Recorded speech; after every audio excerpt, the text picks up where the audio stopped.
Welcome to the bridge and river flats position.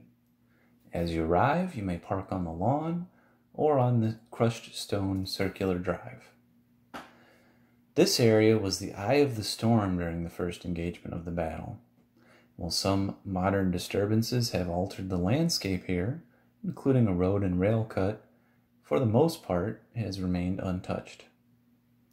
The house in front of you was built between 1820 and 1840, likely on the footprint of a cabin which stood at the time of the battle and was used by Crown forces.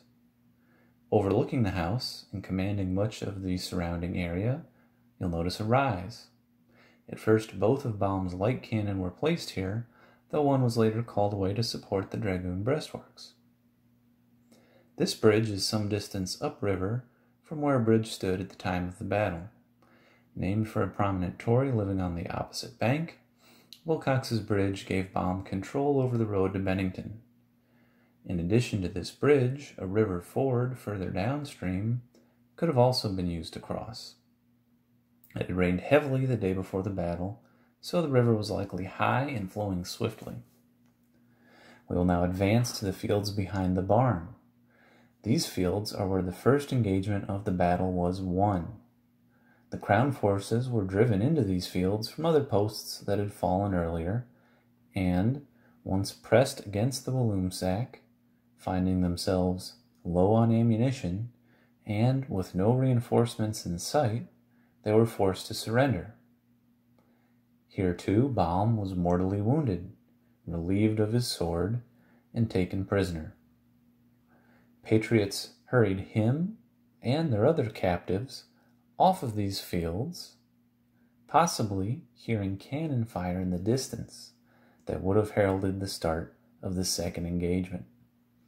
The Crown's reinforcements had arrived about an hour too late to the first battle. The second engagement was fought as a running battle over 2 miles to the west of the first, lasting until sunset. Its results confirmed the earlier victory that was won on this ground.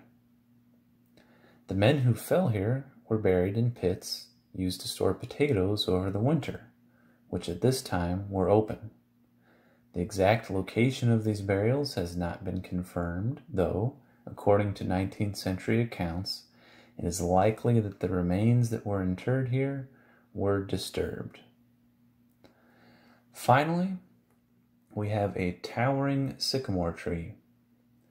Aging techniques suggest that this tree might have stood at the time of the battle, albeit as a sapling.